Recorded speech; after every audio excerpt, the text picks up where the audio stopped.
What is going on, boys, and welcome back to the channel. We are back to it today, getting this thing ready, getting some loose ends tied up for the show next weekend.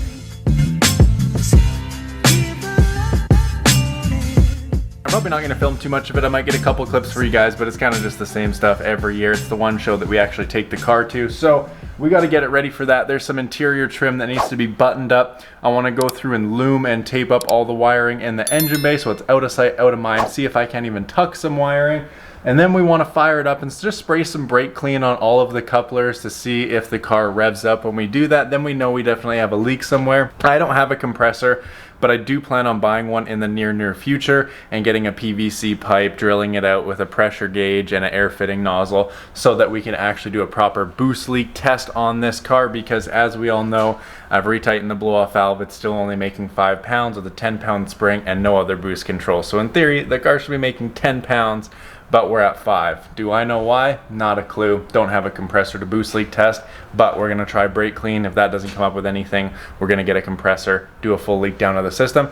But before I get started, my whole entire shop is a disaster. Your boy has been absolutely grinding on this damn car just to get it on the road running and driving, and I have just left the shop an absolute mess. We need to clean it up. Like, I can't even walk through this place. Like, I got my Dremel out on my chair, I got tires everywhere, garbage can over here, we got an engine leaned over. This is a D16 dual overhead cam, a rare one that we got to sell. And then I want to get this B18 put back together. What we have to do is do valve lash adjustment, valve cover gasket hardware, valve cover gasket, oil pan gasket, put the alternator back on, put belts back on, and then we should be good to list it. I got to rework a little bit of the harness, but it's time to clear up the shop and free up some money for other more exciting projects. So finish getting this built, sell it.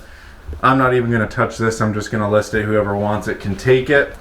These tires got to go either to the scrapyard or if someone wants to pay any money for them. These wheels and tires, 4x100, black multi-spokes, got to go. Plus, I still have the Veloster N InGen intake and the Veloster N winter tires that need to go. So there's a lot of stuff in this shop that needs to just get out of my face so I can open up more real estate in here and have a little bit more money to play with for fun stuff.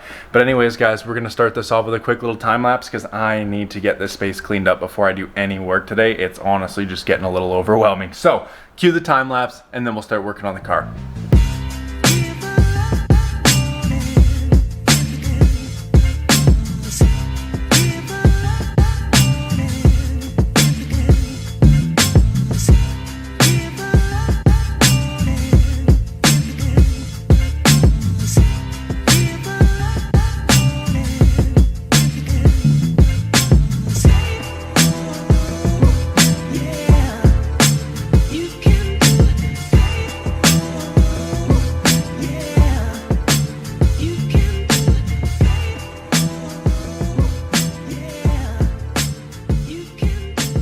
Alright, it's not perfect, but at least all my tools away and everything is good to go for now. Now, what I want to do on this car, first and foremost, is just hop into the interior and start fastening everything down. Because like I said, like, this panel's still not even really fastened. The carpet's still pulled back in here. I can just pull these right off. The whole center console, none of that's mounted. So I just want to get all that mounted, then scoot the seats forward, and then we can actually put the rear seat back in, because the rear seat is literally, you guys can't see it, but take my word for it, the rear seat is literally just placed there. It's not actually on anything. So I want to get all the interior buttoned back up. Right now, we're actually just looking at why the reverse lights don't work, and I think we found why. Because this light bulb here is in question. Oh yeah. Yeah, not great condition. Not great. Not great condition at all. Well, we're gonna need to get a bunch of new bulbs for this car regardless, because the rear lights have been the bane of our existence and they're all working except for the reverse lights now. So whatever the issue is, we gotta fix that. Okay, well, we have a couple theories about this, so before I dive onto the interior, let's just reconnect the battery quick here, because we want to check the actual lights. So I'm gonna wait to connect that till she's done actually putting the lights in, but I'm gonna reconnect the battery, we're gonna jump in, I'm gonna set up the camera back here, and we're gonna see what lights turn on and what lights don't turn on, and we're gonna go from there, because I swear to God, ever since I've got this car, headlights, signal lights, interior lights, dash light, a-okay. Everything works. And then you come around to the rear of the car, and I don't know what's wrong with these things. We've checked the wire and we've replaced it. We've done so many things, and one or the other, brake, signal, reverse, just randomly doesn't work. Do I know why? Not a freaking clue. We're gonna try and figure it out. Ready? Yep. Brake. Fuck. What? We have no right brake now. No right? Yeah. Do a hazard? Okay. Those both work. Yeah, those are connected on your hazard relay. That should work fine. Reverse? Yeah, right. You're in reverse? Yeah. No, you're not. Every single time. The rear lights on this car hate me, bro. I don't know, bro. I don't know. And then every time. So, it's time to get this janky interior back in the car, all good to go. Got cup holders, I mean, that's amazing, and they work. But it's time to get this interior fastened in the car. Just not flopping around on me as we're driving everywhere. The interior in this car just isn't great though. Like, we got black, gray, gray door cards, gray headliner, black pillars, gray stripping, and then black inner rears. It's like, what's going on there? If I could go back in time, I definitely would not have done that again. I did it, and now I got to deal with it, which sucks. Sorry if the light's flickering on you guys. It's either too dim to where you guys can hardly see, or I got my spotlight on and it flickers a bit. Sorry boys, I'll have to get new lights sooner than later.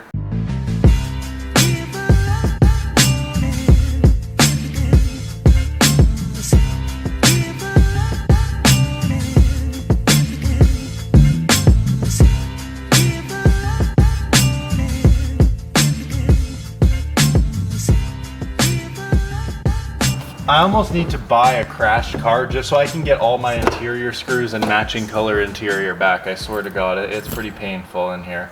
Let's just check and see if any more coolant from the heater core is leaked. Which it hasn't, because we have it blocked off, so that's beautiful. Now I don't really know what's going on with that carpet. I feel like it's got to be tucked in the back, but I got to crawl down in there to actually come see what's going on with that. But everything else, this is in now, this is in now. Steering wheel, gauges are in. Most of that stuff should be buttoned up. I just need to crawl under there and look at the carpet now. Boom. I think that's pretty mint. Now all we need to do is a little vacuum. I also gotta pull these seats forward, which they're not on sliders, if you guys don't know. I made a video on it. We put private label MFG seat brackets in here with no sliders, low pro, because I'm huge and I need that. So it's a bit of a pain to get in or do anything involving the back seat, as you guys would have seen when we did the fuel pump video.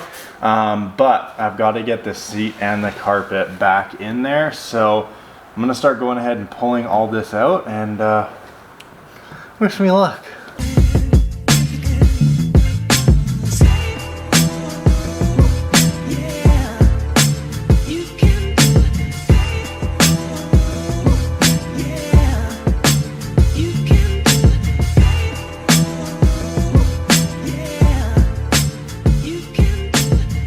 Sweating absolute buckets, boys, but good news, rear seat is in. It's so hard for me to get back there. I needed a hand with that, but rear seat is in, fastened, good to go. I think as far as the interior goes, although the interior is probably the weak point of this car, interior is now back in. Let's take a quick peek and let's move on to firing this thing up, spraying some brake clean, checking for boost leaks, baby. All right, so center console is back in, glove box is back in, gauges are in, carpet is in and fastened. And then of course the rear seat is also in and everything is good to go. Carpet's all tucked back, everything's looking clean and proper. I'm pretty pumped with how the interior is, especially for being like the weak point of this car. Now let's move on to the engine bay. Boys, I really need a Mac lifter kit, because every time I take this bumper off, I'm just flying through zip ties, and the bumper has to come off again for us to check for boost leaks, because we need to spray right there, we need to spray right behind the bumper, we need to spray right behind the bumper again, and then we need to spray down here. And we're basically just going to be hitting all of the couplers, vacuum lines, and blow off valve, and just see if the car idles up at all, because then that's a sure shot. We know there's a boost leak there. I highly doubt that's going to be the case, but it never hurts to check. And guys, once the show next weekend is over, this car is not going to any other events this year. It's more of a driver car than a show car anyways. Yes, the engine bay looks nice, but like, it's a driver's car. It's 100% a driver's car, so I want to start doing more function over fashion. So this slim fan, it does the trick. It does okay, but it needs to be running like 24/7 just to keep the car at bay. Like when it was naturally aspirated, I could rip a back road at 10/10 the whole time and not be overheating.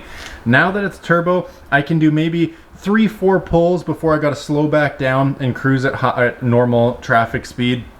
Otherwise, if I keep going, the thing's just gonna get too bloody hot. And I feel like this fan works, but when you turn it on, you can hardly hear it from inside. And when I turn on the stock fan, you can hear that thing from the inside pulling air.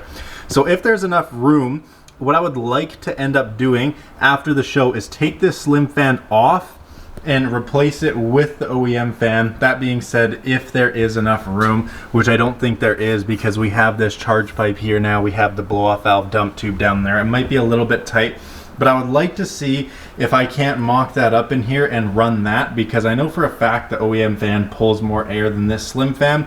Either that or potentially get a beefier slim fan that I can just drill into the metal shroud, because you always want to have a shroud with a slim fan. That's probably this fan's saving grace, is having a shroud. Plus we have this cooling plate.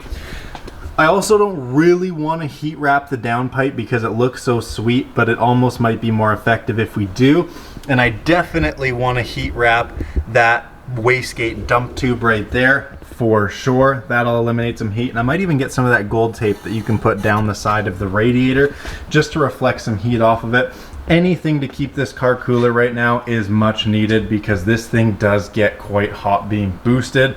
Like I said, I might get a few pulls before I gotta stop and start to go, you know, normal traffic speed to let this thing cool down. And I kind of like raging 10/10 all the time. So with that being said, before I check for boost leaks, since I got to take off this charge pipe, we're going to save that to the end. I'm going to take off this charge pipe, get all this fan wiring in here loomed up so it's out of sight, out of mind, taped up, good to go. Reinstall the charge pipe, fire it up, check for boost leaks.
All right, boys, I'm actually hyped on how this turned out. It's crazy what a little bit of electrical tape, zip ties, and loom will do for an engine bay. Out of sight, out of mind, gonna be hidden by the charge pipe. Let's take a peek here. Fucking fly making a nest in my dead cat on my mic. The hell? Anyways, boom. Where'd all the multicolored shit go? It's gone, it's hidden, loomed all the way through. Same with our water temp and VTEC wires, loomed all the way through. Out of sight, out of mind. I'm gonna zip tie them together so they're nice and secure. Another thing I'm gonna do is the blow off valve and boost gauge line. I'm gonna throw a couple zip ties on there. I'm gonna throw a zip tie on the one that goes to the blow off valve. These ones are heavy duty barbed fitting, so I'm gonna leave it for now until I go out and actually buy proper hose clamps for it.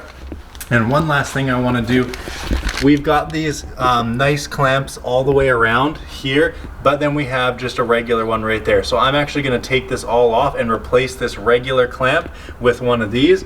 And I see back here that it's overlapping a bit, so who knows, maybe that was our boost leak right there. You never know. I'm gonna replace it, make sure it's all set, and once this is all zip tied up, out of sight, out of mind, we get this charge pipe back on, then it's finally time to fire it up and see if this brake clean won't resolve any boost leak issues that we're having.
So everything is zip tied, wiring is all loomed, charge pipe is back on, everything's tight. We did end up replacing that clamp there.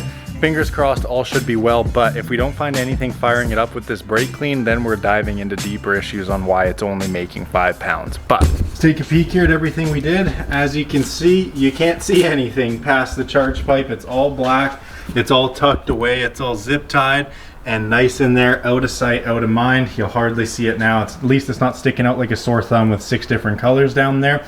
I would like to tuck up these wires that are just hanging out along here in the bay, but for now I want to fire it up, check these lights while it's running, check some continuity. Also, once it does get warmed up and drops the fast idle and we can definitely hear if the brake clean will do something, then we're going to hit all the couplers with brake clean, and fingers crossed we find something, because like I said, if we don't find anything with brake clean, bigger issues at hand.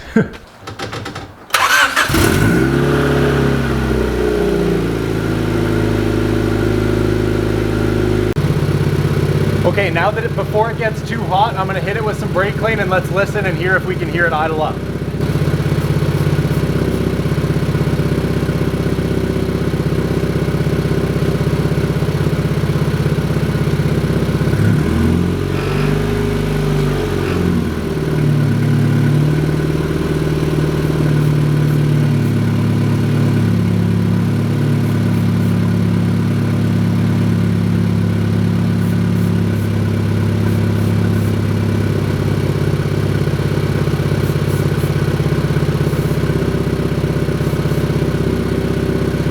Nothing yet.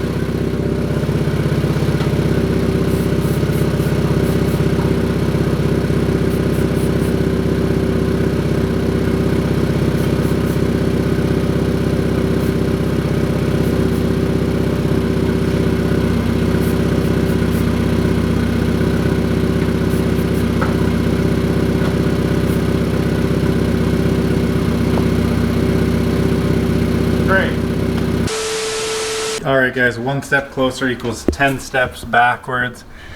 We have a nice VTEC ground wire that decided to pop out as soon as I was done looming everything and got everything zip tied back up. So now I got to tear this all apart again, fix that ground, and yeah, hate that shit.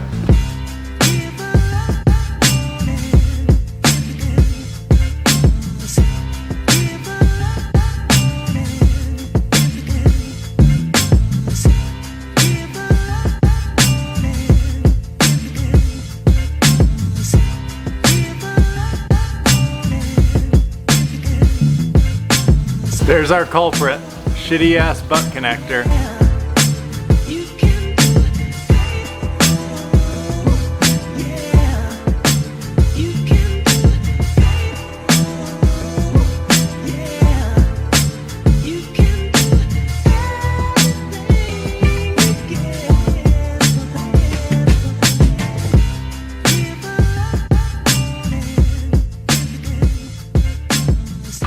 All right, and with that wire reconnected and grounded out, all of our wiring, even in here, is all nice, tucked and cleaned up. Under here is all loomed and cleaned up, and it just looks a lot more appealing to the eye. By no means is it like a tucked harness or anything crazy like those maniacs do that go ahead and shave all the holes in the bay and tuck up the harness so it looks like a Bluetooth engine. That shit is sick, but this isn't a show car. It needs to be easy to work on because it gets driven hard, and that's the main thing. I built this car to rage, not to show off. Does it look pretty nice in the engine bay? Hell yeah, it does, but it's still not a show car, and this car won't be a show car. I build stuff like this because I want to drive them, and I want to drive them hard, and that's what I do. So I leave everything accessible so it's easy to work on.